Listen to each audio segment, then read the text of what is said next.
कृष्ण कृष्ण हरे हरे, हरे राम राम राम हरे हरे। सभी को दिखाइए कितने सारे भक्त हैं यहाँ पर।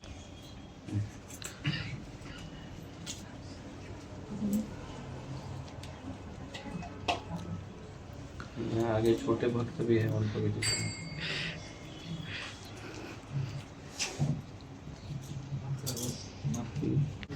सबसे पहले आचमन से शुरुआत करेंगे। अगर यहाँ आचमन नया जल लाए हैं तो उसको हम कैसे करेंगे वो मैं दिखा रहा हूँ।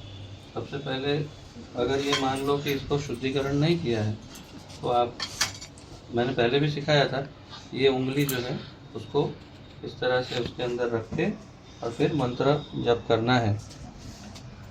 ओम अपवित्र पवित्रो वा सर्वावस्थां गतोऽपि वा यः स्मरेत् पुंडरीकाक्षं स बाह्याभ्यंतरः शुचिः।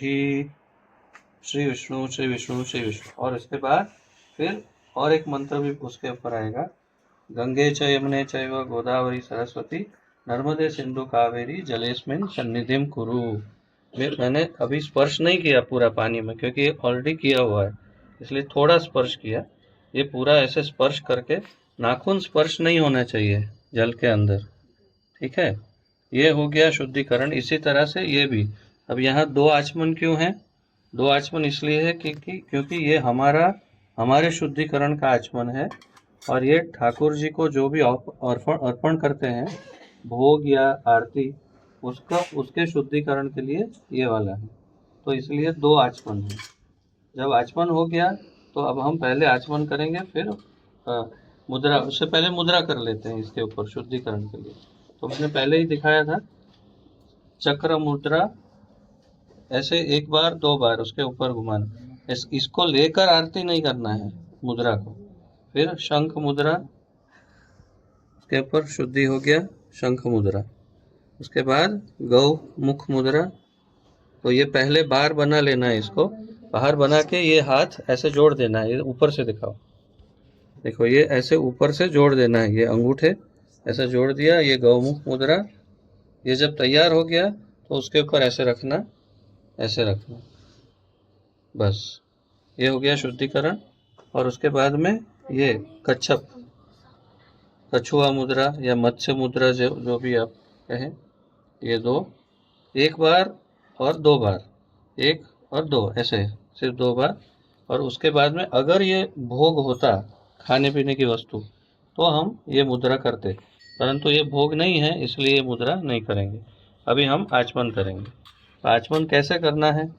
पहले एक, दो और तीन ऐसे लेकर धोना है, ठीक है। इसके बाद में एक, दो, तीन। तो पहले लेफ्ट से राइट को, फिर राइट से लेफ्ट को आचमन करके शुद्ध किया। उसके बाद में फिर ये लिया और यहाँ पर एक बार जल लिया और ओम केशवाय नमः। और यहाँ से ये जो पार्ट है, ये यहाँ होठ के नीचे छूना है, होठ के अंदर। काफ़ी भक्त लोग होठ के अंदर डाल देते हैं, खाना नहीं है, उसको ऐसे करना है। और यहाँ से बूंद जो है सीधी होठ के अंदर चली जानी चाहिए, ये इस हिस्से से, यहाँ बीच में से, ठीक है, ऐसे है, जूठा नहीं होगा। ओम नारायण नमः। और तीसरा ओम माधवाय नमः। और ये तीन के बीच में इसको शुद्धि नहीं करना है। उसके बाद फिर तीन बार लेना, एक बार लिया छोड़ा, एक बार लिया छोड़ा, एक बार लिया छोड़ दिया जल। तो तीन बार शुद्धि किया। उसके बाद यहाँ उसको डाला, ओम श्री विष्णु, ओम श्री विष्णु, ओम श्री विष्णु। तो ये पूर्ण शुद्धिकरण हो गया। और जब ये हथेली में लेते हैं तो ऐसा आवाज़ नहीं आना चाहिए, आवाज़ नहीं आनी चाहिए। बिना आवाज़ किए उसको लेना है और होठ के अंदर नहीं डालना है। तो ये हो गया आचमन। अब भगवान का यहाँ पर आरती का सब सामान तैयार है, उसको पहले हम ये आरती वाले आचमन से शुद्ध करेंगे। इसको लेकर तीन बार डालेंगे। कोई भी वस्तु, सामने दिखाओ मेरे, कोई भी वस्तु जो भगवान को अर्पण होती है उसे तीन बार जल देना, डालना है, तीन बार, एक, दो और तीन। ठीक है। ये नहीं कि एक बार उठा लिया और 3 बार छींटा मारा, 3 बार लेना है और उसको छींटा मारना और ऊपर से ऐसे छींटा लगाना है, ऐसे दिखाई दे रहा है, ऐसे। ये पूर्ण शुद्धि हुआ। उसके बाद उसके ऊपर मुद्रा कर लेना है। तो इस तरह से चक्र मुद्रा, ठीक है। फिर गौ, ये क्षमा करिए, शंख मुद्रा, उसके बाद गौमुख मुद्रा, बाहर पहले बना लिया, हो गया। और इसके ऊपर केवल रखना है, इसके ऊपर घुमा के ऐसा ऐसा आरती नहीं करना है इसका। हाँ नहीं, काफी सारा भक्त आता है ऐसे आरती उतारता है, नहीं, ये उसके ऊपर केवल रखना है। और कई भक्त इधर से लगाता है, इधर नहीं करना है, उसके ऊपर होना चाहिए, ताकि जो किरण है वो उसके ऊपर से गुजर के उसके अंदर जाएगा, तो ये फिल्टर होगा, ये फिल्टर है। उसके बाद में ये 1 2 1 2 1 2 1 2 ऐसा, ठीक है, हो गया। तो ये हो गया पूर्ण शुद्धि और ये अब रेडी है आरती के लिए। अब यहाँ पर देखो, इस शंख में जल है और जल के साथ फूल है। अब यहाँ 2 शंख रखा है, ये लेफ्ट साइड वाला है और ये राइट साइड वाला है, 2 शंख है। तो ये राइट और लेफ्ट में क्यों रखा है? राइट साइड का जो शंख है, जो राइट में ये पड़ता है, वो केवल अभिषेक के लिए ही उपयोग में लिया जाता है, ठाकुर जी का अभिषेक करने के लिए। उसको आरती के समय यूज नहीं करना है, ये राइट वाला। लेफ्ट वाला जो है वो आरती के लिए यूज में होता है, इसीलिए मैंने यहाँ रखा था, ये अलग दिखाने के लिए। तो कभी गलती से ये नहीं ले लेना आरती के समय, ये अभिषेक के लिए। बजाने वाला शंख वो यहाँ है, वो ज़्यादातर इसमें जल भरकर लोटे में रखा जाता है, लेकिन हम यहाँ जल रखते नहीं हैं, तो इसको लेना है, फिर इसको पहले आचमन करना है, शुद्धि करना है, और फिर उसको बजा 3 बार किया और फिर उसको बजाया। बजाने के बाद आप फिर आचमन करके इसको रख दो। जब आरती पूरी हो जाएगी फिर आचमन करो, फिर बजाओ, फिर बाद में वॉश बेसिन में जाना है। सामने वॉश बेसिन है, सामने दिखाओ वॉश बेसिन, हाँ वहाँ पर जाना है और उसको धो देना है अच्छी तरह से, क्योंकि ये आपका जूठा हो गया, तो इसको अच्छे से धोना, फिर एक बार आचमन करना, फिर रख देना है शंख। तो इसका शुद्धि बहुत ज़रूरी है ताकि इन्फेक्शन फैले नहीं। अब यहाँ दूसरी चीज़ देखो कैसे रखते हैं शंख को, ऐसे रखना है लोटे पर, ठीक है, ये ऐसे ही रखना चाहिए। यहाँ पर देखो और क्या क्या है, फूल की थाली सजी है, यहाँ 3 अगरबत्ती है, 5 प्रदीप है, 1 दीपक है, ये रुमाल है, और घंटी में हमेशा ये गरुड़ जी का मुख जो है वो ठाकुर जी के सामने होना चाहिए। घंटी में जो गरुड़ जी है उनका मुख ठाकुर जी के सामने। माचिस, अभी आईना इसलिए रखा है कि जो सुबह प्रातःकाल आरती के लिए आते हैं, दर्शन आरती, श्रृंगार आरती, उनके लिए रखा है कि कैसे करना है। तो पहले तो यहाँ से ये ड्रॉवर में से आपको अत्तर लेना है, तो रुई के अंदर अत्तर लिया, उसको शुद्ध किया, और फिर सबसे पहले आने के बाद आपने अत्तर लगा दिया सबको। अत्तर लगाने के बाद ठाकुर जी के पास रख दिया। उसके बाद में आपने ये आईना लिया, शुद्ध किया, और ठाकुर जी को आईना दिखा दिया, ऐसे ही कि उन्होंने कैसे श्रृंगार किया। वो हो गया, उसको शुद्ध किया। शुद्ध करने के बाद उसको अंदर यहाँ रख दिया ड्रॉवर में। उसके पश्चात आप आरती शुरू करो, क्योंकि भगवान तैयार हुए हैं, पहले आईने में देखते हैं मैं कैसे दिखता हूँ। अत्तर लगाया है, मेरे भक्त के सामने जाऊंगा तो एकदम अच्छी तरह से अप टू डेट होकर के अत्तर लगा के जाऊंगा, और कैसा दिखता हूँ देख लेते हैं। पहले अच्छे दिखते हैं और फिर बाद में ठाकुर जी भक्तों के सामने आरती के लिए प्रस्तुत होते हैं। तो पहले ये करना है, फिर आरती शुरू करना है, इसीलिए मैंने बाहर रखा। अब सबसे पहले हम कैसे शुरुआत करेंगे, शंख बजाएंगे, लेकिन पहले ये दीपक जला लेंगे। जो सिंगल दीपक है वो ऐसे ही जलाकर रेडी कर देंगे। तो हमने आचमन करके सब शुद्ध तो कर ही दिया है। और हर एक बार जब भी आप घंटी पकड़ते हैं तो हर बार घंटी के ऊपर आचमन करना है, हर बार, और फिर उसको पकड़ना है हर एक बार, क्योंकि हर बार वो जूठा हो जाएगा। इसीलिए ये अभी आपने इसको जलाया और ये दीपक अर्पण।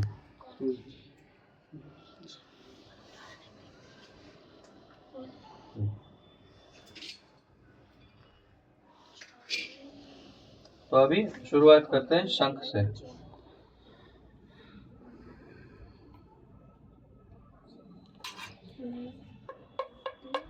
शंख कैसे पकड़ना है? शंख को ऐसे पकड़ना है, ऐसे, और इसके अंदर यहाँ पर, यहाँ देखिए निशान दिख रहा है ना, वो निशान के अंदर ऐसे हाथ रखना होता है और उसको ऐसे पकड़ना होता है, और दूसरा हाथ ऐसे। ये सही तरीका है शंख को पकड़ने का, ये वास्तविक रीत है। और फिर उसको बजाते टाइम होठ के एक कॉर्नर से बजाना होता है। अब मेरी परीक्षा है कि मैं बजा पाऊंगा कि नहीं, तो देखते हैं, ट्राई करते हैं।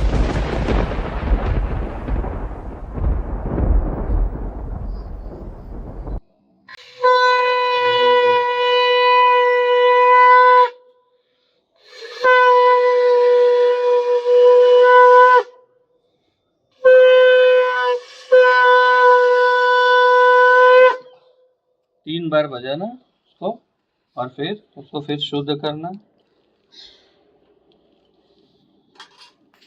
उसको रख देना।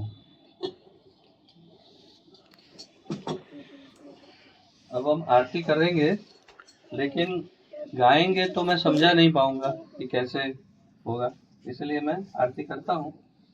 माइल्ड आरती बीच में कोई पीछे गा सकता है तो हो सकता है, ऐसे होंगे ऐसे ही होता है। ये माचिस और है,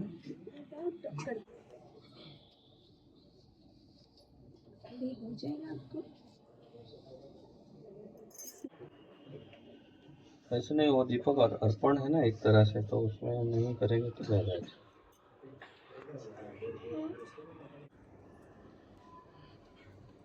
तो अगरबत्ती से शुरुआत करते हैं, और इसको मैंने पहले ही आचमन किया हुआ है, तो जहाँ तक हो सके इन उंगलियों का प्रयोग नहीं करना, जहाँ तक हो सके ये उंगलियों को स्पर्श नहीं करना। और दूसरा कि कैसे अर्पण करना है, वो एक बहुत बड़ा प्रश्न है, कैसे शुरुआत करनी। तो हमेशा गुरु महाराज से परमिशन लेना, उनको दिखाना, प्रभुपाद को दिखाना, उनसे परमिशन लेना, और परंपरा को दिखाना, उनसे परमिशन लेना। उनको आरती उतारना नहीं है, केवल दिखाना है, उनसे परमिशन लेना। और फिर शालग्राम अगर है तो शालग्राम से शुरुआत करना है, शालग्राम नहीं है तो जगन्नाथ से शुरुआत करना है। कई लोग बलराम से शुरुआत करते हैं, परम भगवान कृष्ण है, कृष्ण से ही शुरुआत करना है। तो यहाँ शालग्राम में भी सबसे सेंटर में जो है वो कृष्ण बलराम, उसमें शालग्राम से, या फिर सभी शालग्राम को एक साथ भी कर सकते हैं। तो मैं सभी शालग्राम को एक साथ करता हूँ, ठीक है। घंटी बजाना, और कैसे करना है, नाम हट बुक में दिखाया है, नाम हट बुक में दिखाया कि 7 बार अगरबत्ती करना, लेकिन श्रील भक्ति विकास महाराज ने श्रील प्रभुपाद जी से जो सीखा और जो कृष्ण भक्ति प्रबोधिनी बुक में लिखा, उसके अनुसार श्रील प्रभुपाद जी ने अगरबत्ती 4 बार चरण में, 2 बार नाभि में, और फिर पूरे बॉडी में 7 बार, मुख में नहीं करना, ये दिखाया। दीपक 4 बार चरण में, 2 बार नाभि में, 3 बार मुख में, और फिर सारे बॉडी में 7 बार, ऐसा श्रील प्रभुपाद जी ने सिखाया। तो हम ऐसा करेंगे अगरबत्ती में। स्टार्ट।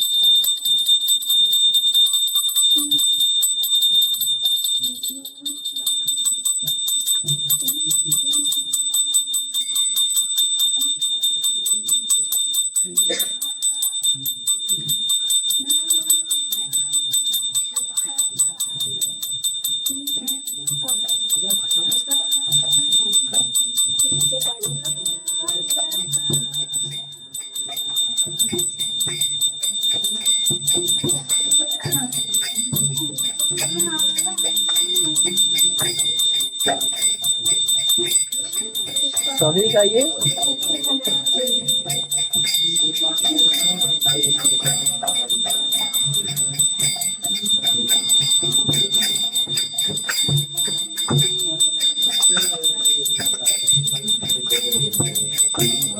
सुभद्रा मैया और सुदर्शन चक्र को भूलना नहीं है, उनका भी आरती करना है। उसके बाद अभी निमाई निताई के पास जाए, पहले गोपालों को कर लेते हैं,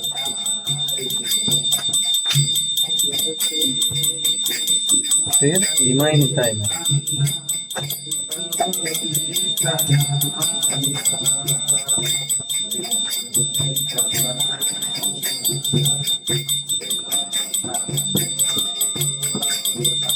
फिर बाकी सब जो विग्रह है या फोटो है उनको ऐसे दिखा सकते हैं। उसके बाद नरसिंह देव,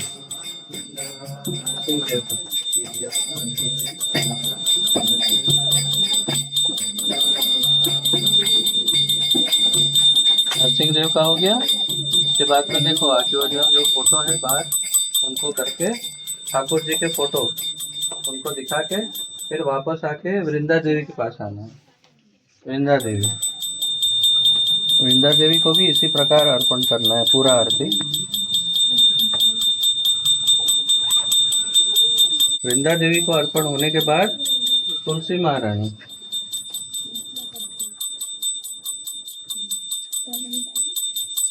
सेम ये होने के बाद अगर यहाँ महादेव है तो परम वैष्णव परंपरा में सबसे पहले हैं, तो इनको आप ठाकुर जी का प्रसाद 3 बार दे सकते हैं, फिर आप परंपरा में शुरू कर सकते हैं। तो परंपरा में ये क्षमा करिए मैं एक भूल गया हूँ, तो वो है लक्ष्मी जी, यहाँ लक्ष्मी जी भी है, महालक्ष्मी। तो उससे पहले शिव जी से पहले लक्ष्मी जी को भी देना है, तो अंदर महालक्ष्मी जी है, उनको भी देना है, क्योंकि नारायण की अर्धांगिनी है इसलिए।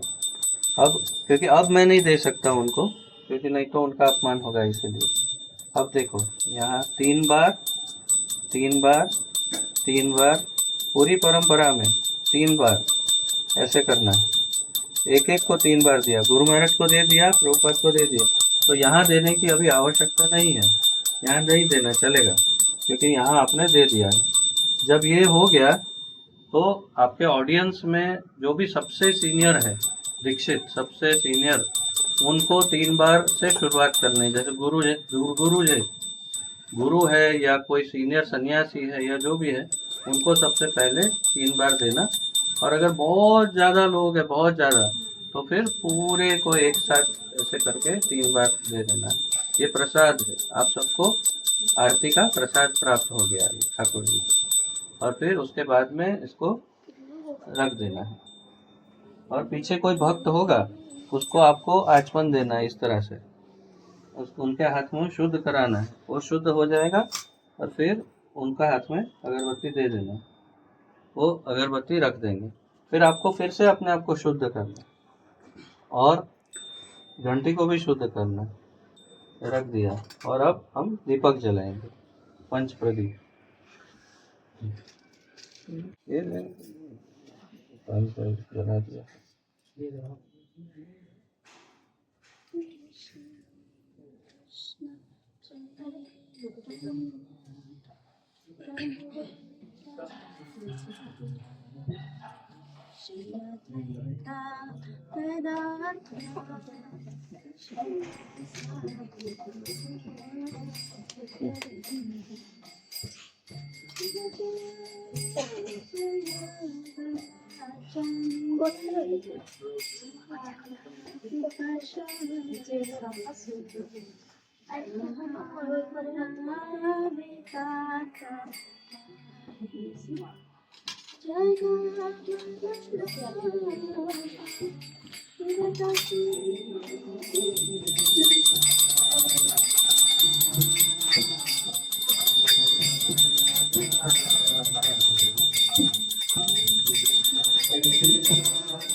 अभी लक्ष्मी जी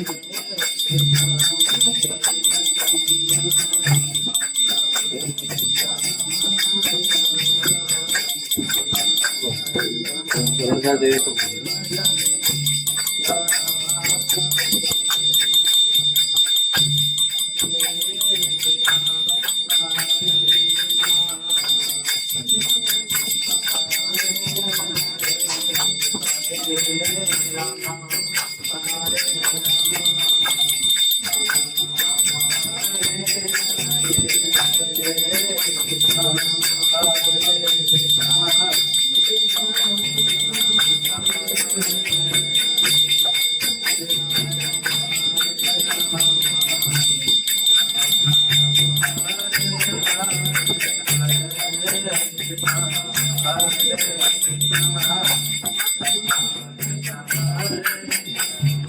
और उसका हाथ शुद्ध कराना। उसने हाथ शुद्ध किया, उसके बाद उसको देना, या तो फिर यहाँ रख देना, आप छुएंगे नहीं तो वो ले लेगा, लीजिए। और फिर प्रभुपाद के पास जाना, उनके मुख के पास रखना, वो स्वयं आरती ले लेंगे, उनको देना नहीं या उनको घुमाना नहीं, उनके पास रखना। फिर गुरु महाराज के मुख के पास रखना, और फिर जो सबसे सीनियर भक्त है उनके पास ले जाना, और ऐसे करते करते करते सबको आरती देना। मंदिर में पहले प्रभु जियों को देते हैं, फिर माता जियों को देते हैं, पर हम छोटा सा ग्रुप है तो सीनियरिटी के अनुसार दे सकते हैं, ठीक है। तो पहले प्रभुपाद जी को दिखाना और फिर माता जी को। इधर आ जाओ, साइड आ जाओ।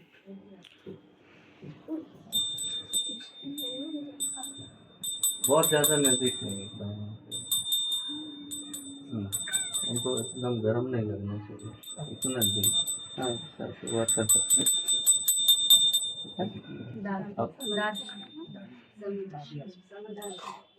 समदर्शी प्रभु को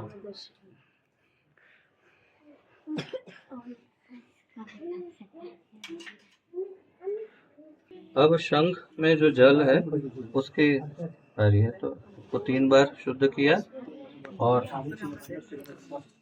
बैल को शुद्ध किया, तो इसके बाद में शंख को लिया। इसमें से किस तरह करना है, तो मुख के ऊपर से 3 बार किया और पूरे शरीर पर 7 बार करके इसके अंदर 3 जल बूंद डालना है, 3 बार जल का बूंद डालना है। अब देखिए, पहले परमिशन लिया, आप जाइए।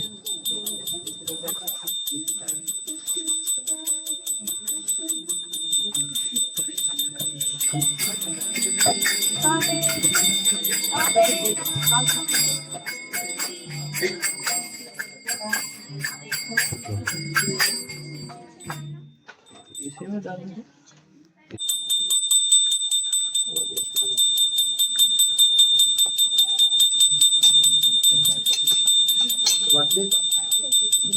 7 बार।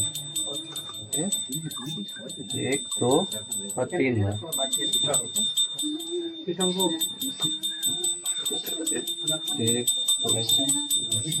8 6 7 बार।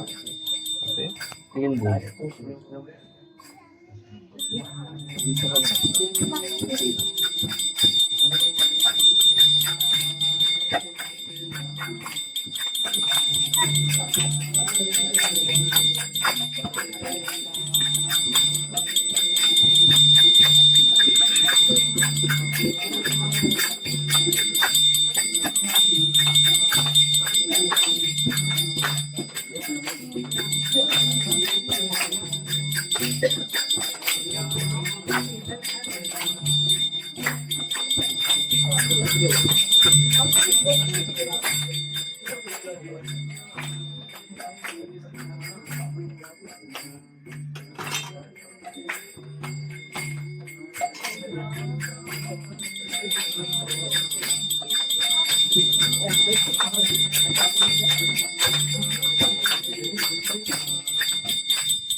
तीन 3 बार छोड़ते जाना हर एक बार।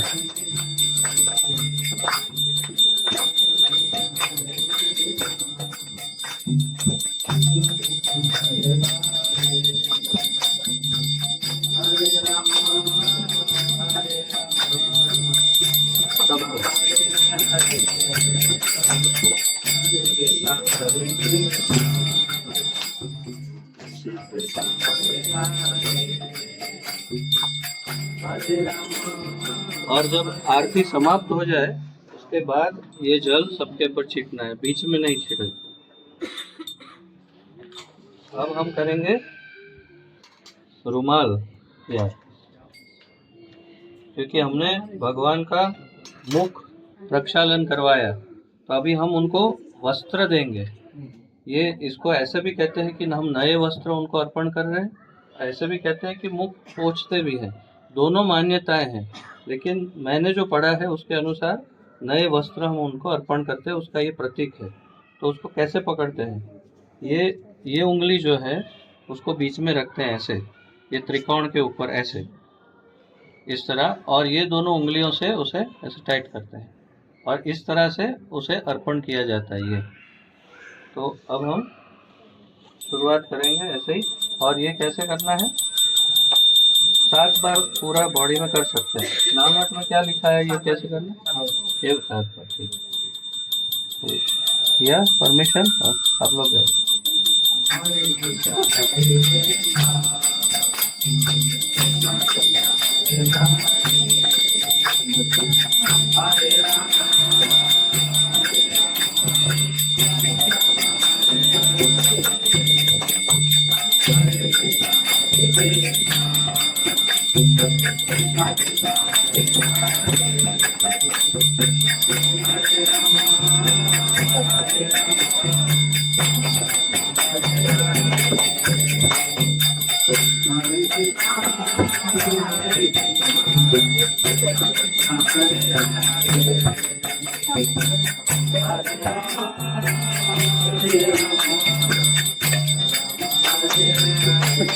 तीन बार।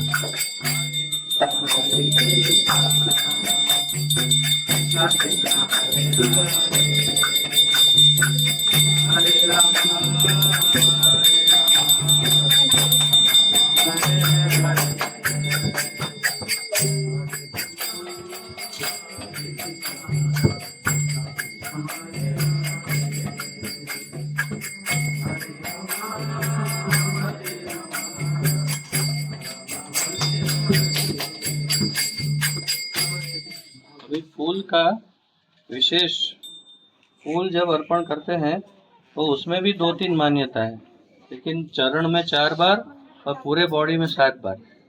ये उसका जो मैं समझ रहा हूँ उस तरह से ये पद्धति सबको प्रभुपाद जी ने बताई है। और कई बार केवल पूरे बॉडी में 7 बार भी करते हैं, लेकिन चरण में 4 बार और फिर पूरे बॉडी में 7 बार, ये प्रभुपाद जी के अनुसार दिखा है। दूसरा कि जैसे जैसे हम फूल की आरती करते हैं, हम फूल अर्पण करते जाते हैं। तो अब देखना कि कैसे अर्पण करते हैं, क्योंकि एक बार यदि सबको अर्पण हो गया तो वो फूल फिर ठाकुर जी को अर्पण नहीं होगा। इसीलिए तो अभी ध्यान से देखना कैसे मैं करता हूँ।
तीन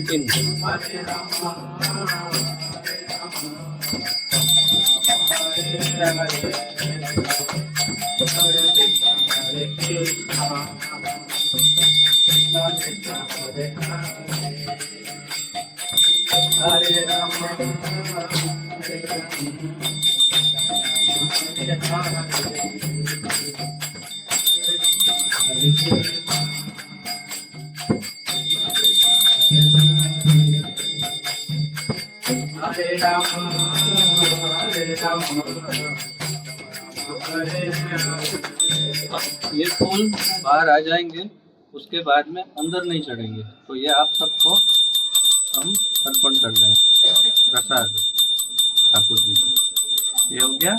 अब ये फूल जो है किसी भक्त को आचमन देना है हाथ में, और ये देखो, इसको शुद्ध कराना, शुद्ध कर लिया, उनके हाथ में ये फूल दे दो। अब ये जाएंगे प्रभुपाद जी के नासिका के पास रखेंगे, फिर गुरु महाराज के नासिका के पास रखेंगे। ठीक है, हो गया गुरु महाराज को। हाँ, अब जो सबसे सीनियर भक्त है वहां से सबको देना शुरू करेंगे।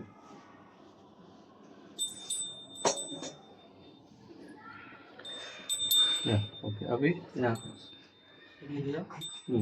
अब यहाँ पर चामर है इसके अंदर, तो चामर को पहले निकाल लीजिए, पहले चामर को बाहर निकालिए धीरे से, और अपने आप को शुद्ध करिए और इसको इसके ऊपर से शुद्ध करिए। इसके ऊपर से इस तरह शुद्ध करना है, ऊपर से डालना है, इस ऐसे 3 बार ऐसे, ठीक है। और फिर उसको ऐसे पकड़िए और अर्पण करके फिर शुरुआत करना है।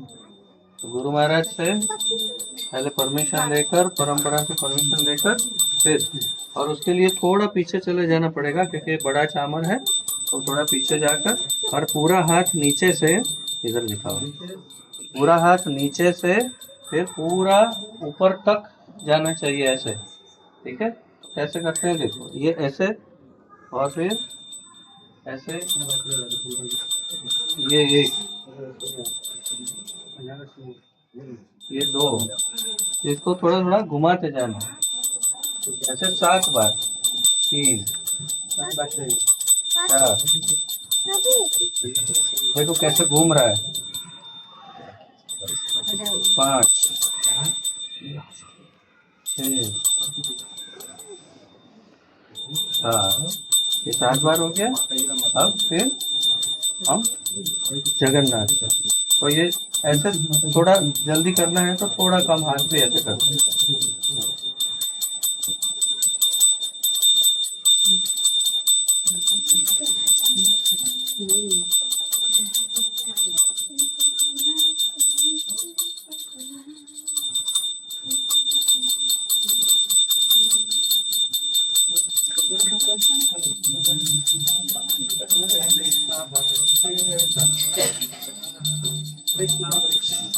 यहाँ गा रहे हैं, जगन्नाथ का कीर्तन गा रहे हैं।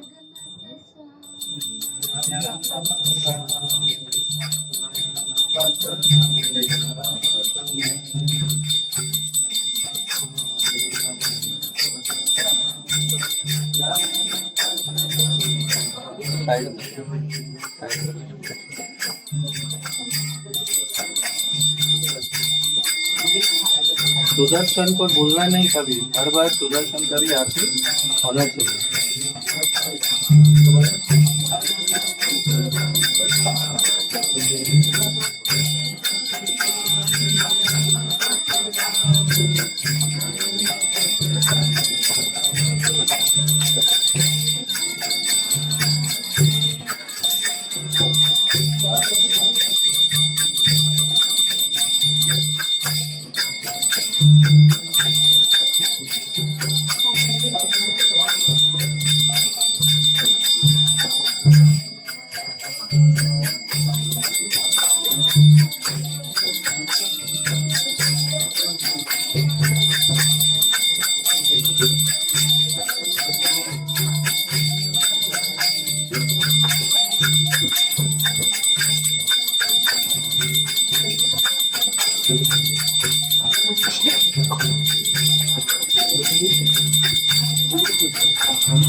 मिनिमम 7 बार है, लेकिन 7 से ज़्यादा बार भी कर सकते हैं, इसमें ऐसा कोई बात नहीं है कि इसको, लेकिन मिनिमम 7 बार, और थोड़ा ज़्यादा भी करना है तो कर सकते हैं चावल।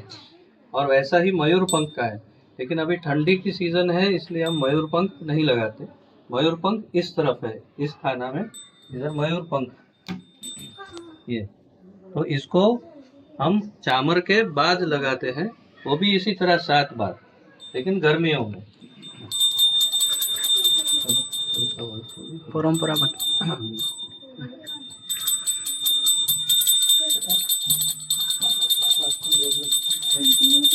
परंपरा में एक एक को 3 बार देना है, प्रति एक परंपरा के गुरुजनों को 3 बार देना है,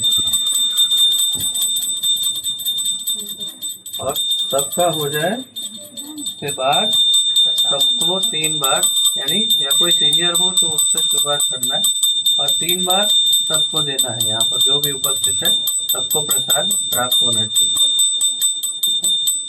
ये हो गया, तो आरती हो गई समाप्त।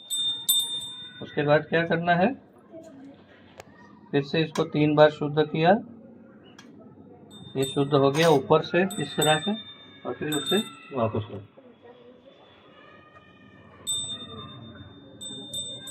या कोई और भक्त हो उसे भी ये कार्य दिया जा सकता है, आपके साथ वाले को, कि आप वो रख सकते हैं। अभी हम साथ वाले को ही कार्य दे रहे हैं कि रखो, तो बाद में रखेंगे। तो घंटी को रखा और अपने आप को शुद्ध किया, घंटी को फिर से शुद्ध किया, और उसके बाद शंख को फिर से शुद्ध किया।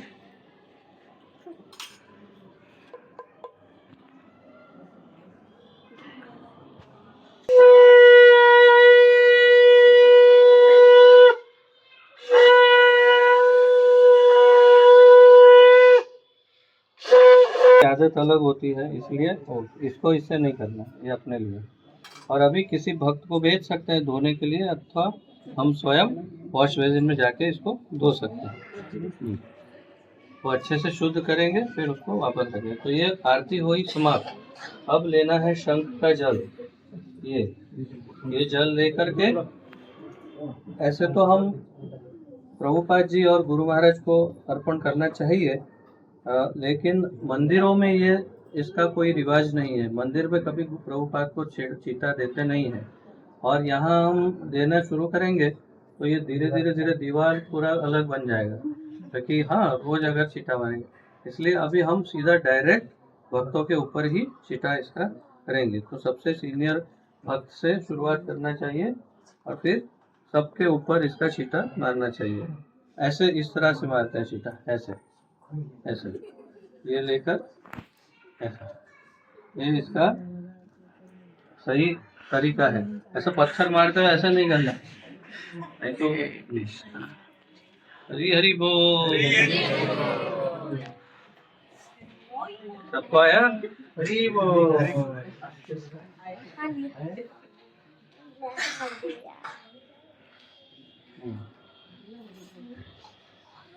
अब सबसे महत्वपूर्ण, आरती हो जाने के बाद आपका दायित्व समाप्त नहीं होता है। मंदिर के अंदर जो नियम है पुजारी का, वो ये है कि जैसे ही आरती हो जाती है वो सब कुछ साफ करता है और फिर पोछा लेकर के पूरे मंदिर के फ्लोर को पोछा लगाता है। ये नियम है, इसलिए आपका भी ये दायित्व है। अगर आप आरती करने आए हो तो ये सब कुछ साफ करना चाहिए, क्लीनिंग करना चाहिए, सब जो ढकना है वो ढक देना चाहिए, यहाँ सफाई करनी चाहिए। सब साफ हो जाए जब, तो फिर पोछा लगा के यहाँ पर ये सब पोछा लगा देना चाहिए, ये साफ सुखा करना चाहिए। पोछा हो जाए उसके बाद में ठाकुर जी को दंडवत प्रणाम करके फिर आप प्रस्थान कर सकते हैं। ठीक है, तो ये महत्व। अभी इसमें किसी को कोई प्रश्न है, कोई डाउट है, तो आरती का पहले अभी हम डाउट क्लियर कर सकते हैं, नहीं तो फिर नेक्स्ट स्टेप पर जाएंगे। किसी को कोई प्रश्न है? मेरा एक प्रश्न, जिसके घर में शालिग्राम नहीं है तो उसका अगर गोपाल जी है तो आरती कहाँ से शुरू? गोपाल जी से शुरू करें या जो हमारे होल्डर है उसमें से शुरू? ऐसा है कि अगर आपके पास भगवान कृष्ण का फोटो है और गोपाल जी का विग्रह है, तो विग्रह जो है वो वास्तविक उनको सबसे पहले प्राधान्य दिया जाता है। तो आप विग्रह से ही आरती शुरू कीजिए और फिर ऑल्टर में जाइए। लेकिन अगर मान लो आपने जो फोटो है उसमें से शुरुआत की और फिर आपने गोपाल जी को दिया, तो क्या होगा?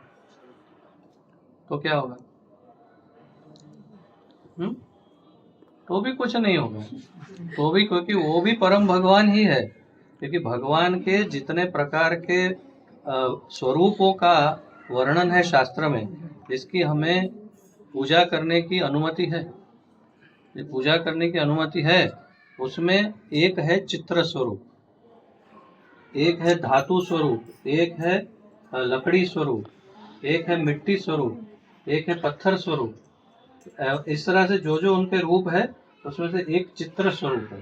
तो यदि चित्र स्वरूप में भगवान है तो भी पूर्ण भगवान ही है, और उसमें भी विशेष रूप से जो प्राण प्रतिष्ठित भगवान का फोटो है तो वो स्वयं भगवान ही है। तो कोई ज्यादा अंतर नहीं पड़ेगा, लेकिन मूर्ति है यानी श्री विग्रह, तो उनसे हम शुरुआत करते हैं। लेकिन अगर मान लो आप फोटो में से शुरुआत करते हैं तो भी कोई बात नहीं है, दोनों ही सेम ही है, दोनों में अंतर नहीं है। ऐसे समझना। गणपति का अगर मूर्ति हो से विग्रह ग- गणेश जी का गणेश जी पहले जी से कहाँ है? रखा, हाँ? इसमें पहले किसी का घर में रखा हुआ हो, हम्म, पहले से ही। बाद में भक्ति में आए हम्म। तो विग्रह को क्या करना चाहिए? उसमें अल्टर में रखना देखिए, चाहिए। ये परंपरा में हम देख सकते हैं कि परंपरा में जो है वास्तव में ये शिव जी का स्थान यहाँ होना चाहिए, क्योंकि ये परंपरा इस सिंहासन या तो इस पालकी के साथ है, इसीलिए हमने शिव जी को अलग रखा है। अन्यथा ये परंपरा के पहले यानी कि षड गोस्वामी के पहले शिव जी आएंगे, लेकिन वो यहाँ आ नहीं सकते। तो शिव जी है, हनुमान जी है, गणेश जी है, ये सभी वैष्णव है। तो आप जब वैष्णवों को रखते हैं तो गणेश जी और हनुमान जी ये पसंद करते हैं कि उनको द्वार पर रखा जाए। आप कभी भी विष्णु मंदिर में जाएंगे तो आपको हमेशा विष्णु मंदिर में हनुमान जी और गणेश जी आपको द्वार के दोनों साइड दिखेंगे। इसीलिए यहाँ पर श्री हनुमान जी को यहाँ द्वारपाल के जैसे यहाँ रखा हुआ है कि वो भगवान को भी देखते हैं और जो आते जाते भक्त हैं उनको भी निगरानी रखते हैं कि हमारे ठाकुर जी के प्रति कोई कैसे भाव से आ रहा है। तो हनुमान जी यहाँ है, गणेश जी यहाँ हो जाएंगे सामने, अगर गणेश जी है तो। लेकिन प्रभुपाद जी के कहने अनुसार गणेश जी को हमने मंदिर में, हमारे मंदिर में की पूजा नहीं होती है, प्रभुपाद जी ने कभी उसकी अनुमति दी नहीं थी। तो इसीलिए गणेश जी को वैसे हम स्थापित करते नहीं है। हनुमान जी इसलिए है क्योंकि सीताराम लक्ष्मण तो होते ही है, तो अगर सीताराम लक्ष्मण है तो हनुमान जी तो कहाँ जाएंगे, वो तो होंगे ही। तो इसीलिए जितने भी इस्कॉन मंदिरों में सीताराम लक्ष्मण है तो हनुमान जी अवश्य है। उसी भाव से हनुमान जी यहाँ है। और महादेव जो है उनको वैष्णव तिलक दिया है, इसलिए यहाँ उनकी सेवा वैष्णव के रूप में हो रही है, देवी देवता के रूप में नहीं हो रही। तो इसीलिए उनको यहाँ स्थान है। तो जब आरती या वगैरह देते हैं तो पहले शिव जी को, फिर षड गोस्वामी आदि को देते हैं।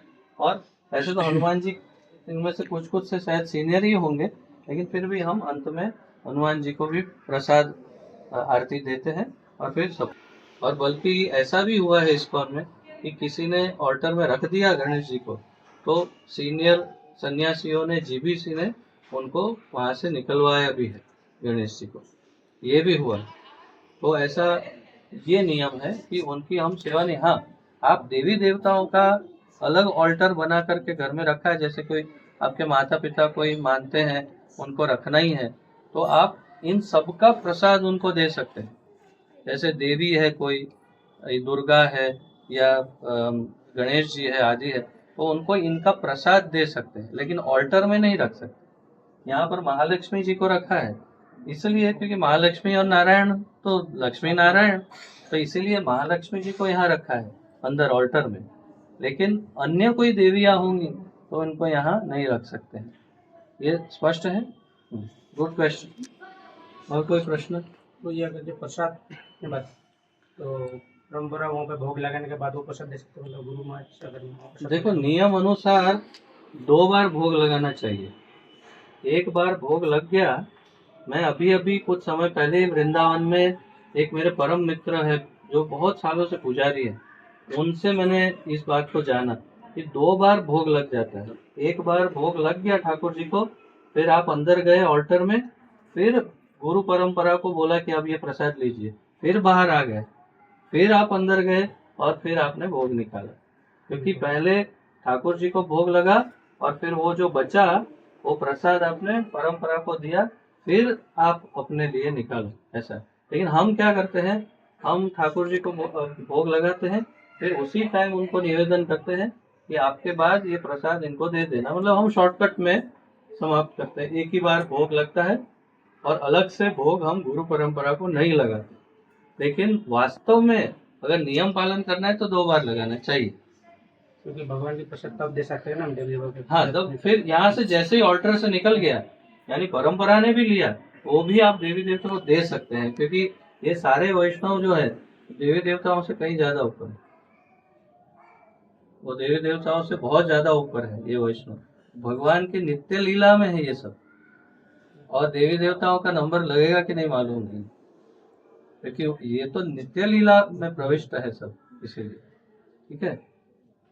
अक्सर पुरी ने ऐसा बताया, जब आप भोग लगाते हो तो 2 आसन रखना चाहिए, एक ठाकुर जी के लिए, एक गुरु महाराज के लिए। देखिए, हम जो भोग लगाने की पद्धति जो है हमारी, वो गृहस्थों की पद्धति है। मंदिर की पद्धति पूरी अलग है। सबसे पहले तो मंदिर के अंदर ये शॉर्टकट वाला आचमन भी नहीं चलेगा। उसमें तो आपको सारे स्थानों को, शरीर के एक एक स्थान का आचमन एक एक मंत्र के साथ करना पड़ेगा, पूर्ण। वो पूर्ण आचमन तो हम करते नहीं, उनकी पूरी विधि अलग है, वो विधि हम करते नहीं। जैसे मैंने मुद्राएं दिखाई, वास्तव में मुझे मेरी ब्राह्मण जो जनेऊ है उसको लेकर के मुद्रा करना चाहिए, बिना जनेऊ का मुद्रा नहीं करना चाहिए। वो वही वास्तविक मुद्रा है। लेकिन हम आप लोगों को प्रशिक्षण दे रहे हैं ऐसे ही सामान्य। तो ऐसे तो बहुत सारे नियम है, उसमें कितने आसन रखना चाहिए, कब जल छोड़ना चाहिए, कौन से मंत्र बोलना चाहिए। लेकिन हम प्रभुपाद जी ने जो सिंपल विधि सिखाई है वही जानते हैं। आसन किसी को देते नहीं है, आसन में ऑलरेडी बैठे हुए हैं, हम केवल भोग लगाते हैं और उनको, गुरु महाराज को हम निवेदन करते हैं कि ठाकुर जी तक पहुंचा दीजिए बस। हम खिलाते नहीं है, हम भगवान को खिलाते नहीं है, हम ठाकुर जी तक पहुंचाने का निवेदन गुरु महाराज को करते हैं। गुरु महाराज प्रभुपाद को देते हैं, प्रभुपाद उनके गुरु को, और राधा रानी तक पहुंचता है, राधा रानी ठाकुर जी को खिलाती है। और फिर हम ठाकुर जी को निवेदन करते हैं कि ये आप सबको प्रसाद प्रदान कीजिए, तो ठाकुर जी सबको प्रसाद देते हैं। तो हमें प्रभुपाद जी ने सिखाया है कि भोग हमेशा गुरु को देना चाहिए, अर्पण नहीं, देना चाहिए, और बोलना चाहिए कि आप पहुंचाइए ऊपर तक, लेकिन मैं तो नहीं पहुंचा सकता, मेरे में तो शक्ति नहीं है। ये हमारा नियम है, प्रभुपाद जी ने जो सिखाया। ठीक है, और कोई प्रश्न? चलिए, जैसे अत्तर लगाना है तो एक कॉटन लिया, जैसे दीपक करते हैं ऐसे। ये तो मैं सैंपल फूल है, उसको शुद्ध किया, उसको खोल के आपने उसके ऊपर अत्तर लगा दिया, रोल ऑन, ये रोल ऑन है, अत्तर लगा दिया। जब अत्तर लग गया उसके पश्चात आप इसको फिर शुद्ध करो और परंपरा का परमिशन लेकर के ठाकुर जी के ऊपर स्पर्श करते जाओ।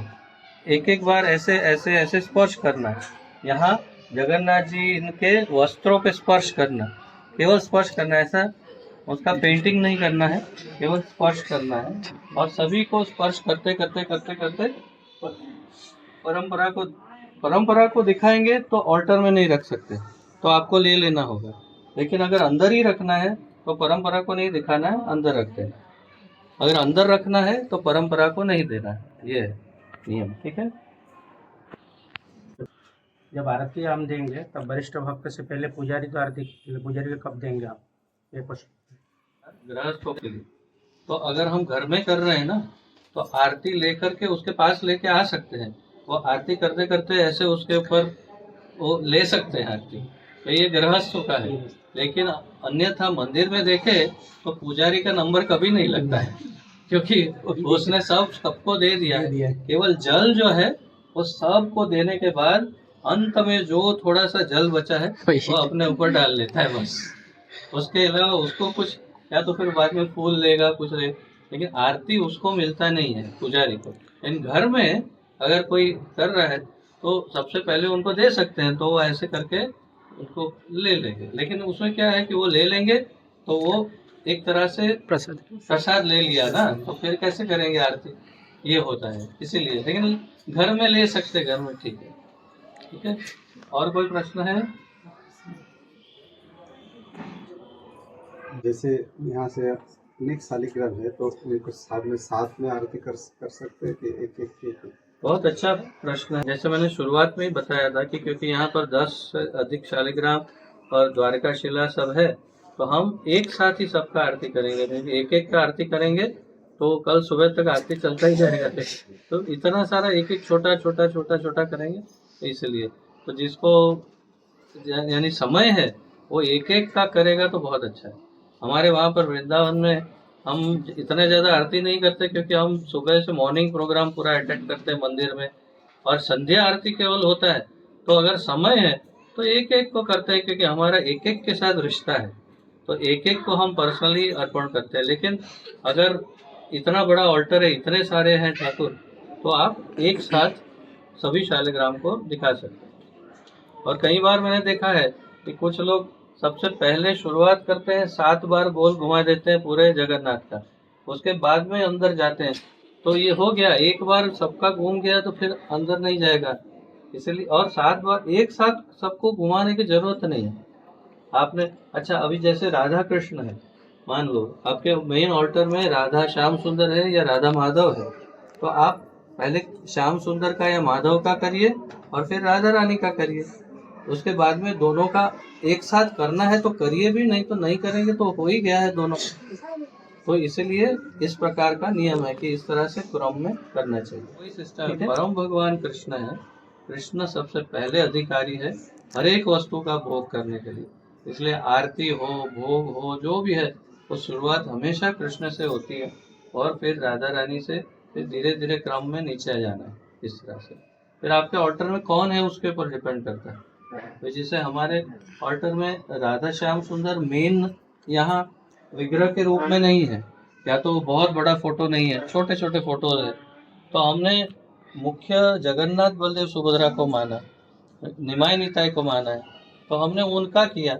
और उनका कब किया? राधा श्याम सुंदर का जब हम फिनिशिंग कर रहे थे तो उस टाइम पे सभी फोटो के साथ साथ उनका कर दिया। तो जैसे आपका ऑल्टर है, जैसा आपका भाव है, उसके अनुसार होता है। लेकिन अगर कृष्ण है तो सबसे पहले कृष्ण ही होना चाहिए, ये आरती का नियम है।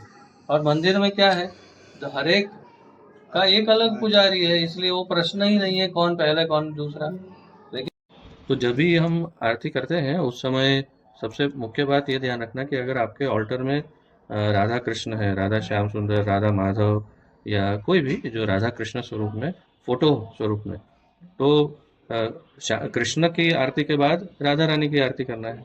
तो ये आपको याद रखना है हमेशा कि राधा रानी की आरती साथ में होनी चाहिए, कृष्ण के बाद तुरंत उसी टाइम कर सकते हैं आप। कई बार कुछ लोग ऐसे भी करते हैं कि केवल जितने कृष्ण कृष्ण कृष्ण है वो सबका एक बार कर लिया, फिर राधा रानी राधा रानी राधा। लेकिन आप उन दोनों को साथ में कर सकते हैं, जैसे हम जगन्नाथ बलदेव सुभद्रा महारानी का एक साथ में कर लेते हैं और सुदर्शन प्रभु, इन सबका एक साथ करते हैं। उसी तरह से राधा कृष्ण का भी एक साथ ही आरती कर लेना चाहिए। प्रभुपाद जी ने जो सिखाया,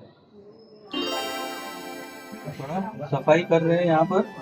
ये पहले यहाँ पर थोड़ा सा ये लगाए, थोड़ा जल, और फिर इसके उसके ऊपर सफाई कर देना। पानी बहुत ज़्यादा नहीं डालना कि सूखे नहीं, सफाई हो जाए।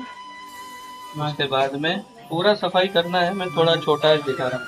उसके बाद भोग आता है, तो हमें भोग लेने से पहले अपना हाथ शुद्ध करना है, क्योंकि हमने सब ये सब छुआ है। शुद्ध करना, फिर भोग रखना, और उसके ऊपर तुलसी पत्र अवश्य रखना है।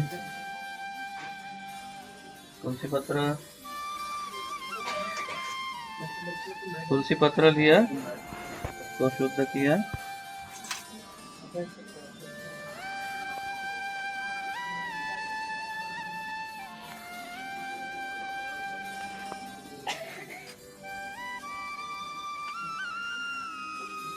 और फिर उसके ऊपर मुद्रा।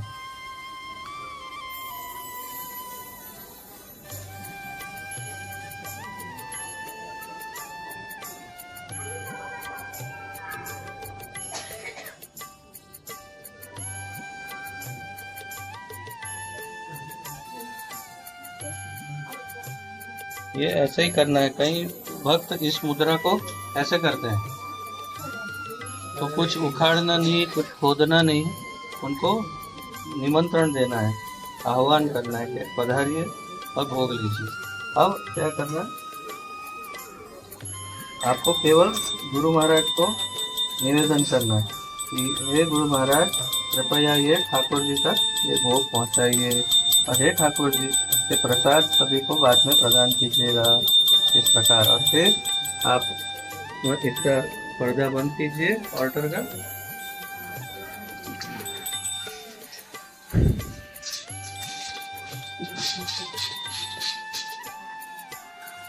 और बाहर आप झुक करके, आपको मंत्र पता ही है भोग के जो सिखाए गए थे दीक्षा के टाइम, तो वो मंत्र बोलना है।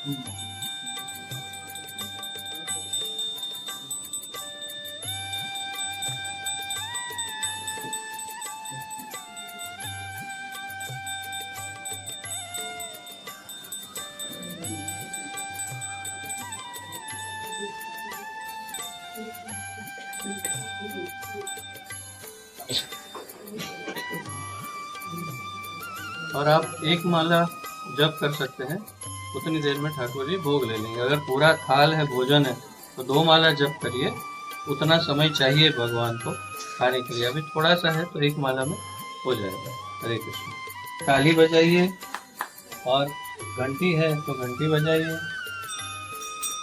और उसके बाद में पर्दा खोलिए।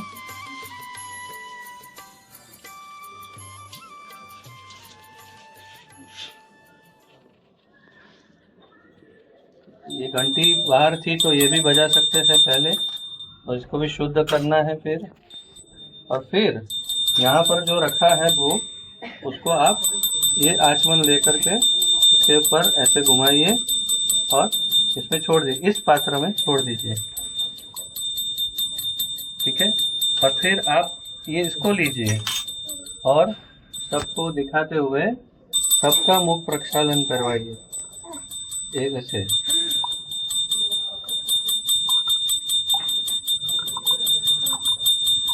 ये सबका मुख प्रक्षालन हो गया, सबने अपना मुख और हाथ धो लिए।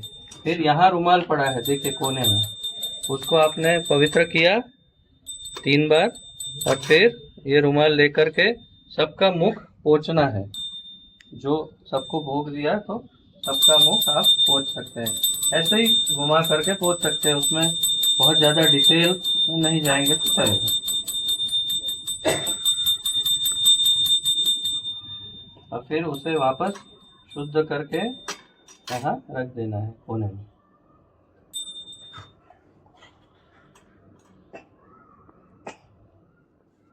और ये आपका भोग अभी प्रसाद बन गया है। बोलो महाप्रसाद की जय। हरे कृष्ण। दर्शन करने के लिए बहुत अच्छे नियम जो है वो सब जानते नहीं। सबसे पहले ठाकुर जी को प्रणाम करके उनके चरणों से उनके दर्शन करने चाहिए। चरण से, फिर नाभि, फिर मुखारविंद, अंत में मुखारविंद का दर्शन होना चाहिए, ये नियम है। और जब प्रणाम करते हैं, प्रणाम करने के बाद ठाकुर जी को अच्छी तरह से निहारना चाहिए। मैं तो देखता हूँ कई भक्त प्रणाम करके उनके सामने भी नहीं देखते, आगे जाते हैं। गुरुजन को भी प्रणाम करते हैं तो गुरु के सामने नहीं देखते, इधर उधर चले जाते हैं। तो जिसको भी प्रणाम कर रहे हैं उनका दर्शन करिए, उनका अभिवादन करिए, उनके सामने देखिए, और ठाकुर जी का श्रृंगार निहारना चाहिए। इतना अच्छा श्रृंगार है, और उनको बोलना चाहिए आज आप बहुत सुंदर लग रहे हैं, आज आप बहुत ही मोहक लग रहे हैं। उनको तारीफ करना चाहिए और मन से उनकी सेवा करनी चाहिए। उनको तुलसी फूल, आप माला और बहुत कुछ अर्पण कर सकते हैं। मानसिक पूजा करनी चाहिए, तो भगवान वैसी वास्तविक पूजा जैसे ही उसका स्वीकार करते हैं। तो कलयुग में मानसिक पूजा का महत्व बहुत ज्यादा है। तो ये सब दर्शन करने की विधि है जो लोग जानते नहीं है। हमारी परंपरा में सबसे महत्वपूर्ण क्या है? ये सारी पद्धति हमने सीखी, तो उसमें सीखा क्या? हम सब कुछ करने के बाद क्या हम ये क्लेम करते हैं कि हम भगवान के साथ सीधा हमारा संबंध है, हम भगवान को सब अर्पण कर रहे हैं, हम भगवान की आरती कर रहे हैं। हम सब कुछ किसको कर रहे हैं? आरती उतारने से पहले क्या करते हैं? गुरु की परमिशन लेते हैं। भोग लगाते तो किसको लगाते हैं? गुरु को देते हैं। तो हमारी परंपरा में सबसे अधिक महत्वपूर्ण गुरु ही है और गुरु ही रहेंगे। और यदि गुरु का कोई अनादर करता है और ये समझता है कि मैं बहुत बुद्धिमान हूँ, मैं बहुत सब कुछ आगे कर लूंगा, मेरे अंदर बहुत सारी बुद्धि है अंदर, तो वो कभी भी प्रोग्रेस नहीं कर पाएगा। ये हमारी परंपरा का सिद्ध सिद्धांत है। श्रील प्रभुपाद जी को देखिए, उनके गुरुदेव श्री भक्ति सिद्धांत सरस्वती ठाकुर को देखिए, इतने ज्यादा पढ़े लिखे थे कि अंग्रेज उनके सामने अंग्रेजी नहीं बोलते थे, इतना जबरदस्त इंग्लिश बोलते थे कि अंग्रेज डर जाते थे वो। और उनके गुरु कैसे हैं? जो जंगल में एक बाबा जी हैं, जिनको कुछ भी नहीं आता, संस्कृत भी नहीं आता, कोई श्लोक नहीं आते, ऐसे बाबा जी उनके गुरुदेव। और उनको बोला कि मैं प्राण दे दूंगा अगर आप मुझे दीक्षा नहीं दो। तो विनम्रता और अपने गुरु को ऊपर करना। वो एक बार तो बोल सकते थे ना कि मैं आपसे बहुत ज्यादा शिक्षित हूँ, आपको कुछ नहीं आता, बल्कि गुरु ने कहा कि तुम तो मुझसे बहुत अधिक शिक्षित हो, लेकिन गुरु तो गुरु है। और श्रील प्रभुपाद जी ने भी अमेरिका गए किसके लिए? अपने गुरु को प्रसन्न करने के लिए, भगवान को प्रसन्न करने के लिए नहीं, गुरु को प्रसन्न करने के लिए। तो गुरु ज्यादा महत्वपूर्ण है। गुरु महाराज हमेशा किसको प्रसन्न करने की बात करते हैं? श्रील प्रभुपाद जी को प्रसन्न करने की। तो हमारी परंपरा में गुरु ही सबसे महत्वपूर्ण है। और फिर ये गुरु छोटा, ये गुरु बड़ा, ये गुरु बहुत महान है, ये गुरु एकदम तुच्छ है, ऐसा नहीं। गुरु शब्द बोल दिया है तो गुरु ही है। आप यदि शिक्षा गुरु, दीक्षा गुरु की बात करते हैं तो आईडीसी में आपको पढ़ाया जाता है कि शिक्षा गुरु और दीक्षा गुरु के स्तर में अंतर नहीं है। ये आपको आईडीसी में जीबीसी के अनुसार पढ़ाया जाता है। तो आपको यही समझना चाहिए कि जो आपको शिक्षित कर रहा है, वो ठाकुर जी से मिला रहा है, वो वही गुरु है। और यदि आपने गुरु का अनादर कर दिया तो गुरुर अवज्ञा, ये आपका क्या हो जाता है? नाम अपराध। गुरुर अवज्ञा, एक बार गुरु अवज्ञा हो गई तो नाम अपराध, वैष्णव अपराध भी हो गया साथ में, क्योंकि वो तो वैष्णव है ही। तो वैष्णव अपराध और नाम अपराध दोनों एक साथ हो जाते। और गुरु जो भी कहते हैं, यदि वो शास्त्र सम्मत बात है तो उसे तुरंत मान लेना चाहिए। अगर शास्त्र के विरुद्ध है, विपरीत है, नियम भंग करने वाला है, तो अन्य गुरुजनों से परामर्श लेना चाहिए कि ये गुरु जी क्या ऐसा बोल रहे हैं। और फिर अगर सिद्ध हो जाए कि ये गुरु जी बिल्कुल शास्त्र के विरुद्ध बोल रहे हैं, परंपरा से विरुद्ध बोल रहे हैं, तो आप उनका परित्याग कर सकते हो। ऐसा नियम श्रील रूप गोस्वामी ने हमें बताया कि ऐसे गुरु का परित्याग कर सकते हैं जो नियम भंग कर रहे हैं, जो शास्त्र विरुद्ध जा रहे हैं। लेकिन अगर नहीं जा रहे हैं तो उनका एक एक शब्द, उनका एक एक वाक्य क्या करना चाहिए? गुरु मुख पद्म वाक्य, बोलो जोर से, चित्ते से करिया एक, आरना करियो बने आशा। और कोई आशा? गुरु मुख पद्म वाक्य और चित्ते से करिया एक। और कुछ आपका जीवन आप क्या करना है? आप जी के देख लिया करोड़ों जन्मों में, कुछ नहीं हुआ। गुरु ने जो बताया वो करो तो आप ठाकुर जी को प्राप्त कर सकते हो। अगर आप अपनी बुद्धि से कुछ करने जाओगे तो वही होगा जो इतने जन्मों से हो रहा है। फिर फेल होने वाले, फिर गिरने वाले। हमारे पास बुद्धि नहीं है, हमारे पास अपनी बुद्धि दिमाग कुछ नहीं है। हमें गुरु के माध्यम से, गुरु के अनुसार चलना है तो हम अवश्य सफल होंगे, अन्यथा हम कभी सफल नहीं होंगे। ये हमें समझ लेना चाहिए। ठीक है, ये सबसे महत्वपूर्ण सिद्धांत है हमारी परंपरा का। गुरु ही प्रमुख है, ठाकुर जी से भी ज्यादा। हरे कृष्ण कृष्ण हरे हरे, हरे राम हरे राम, राम राम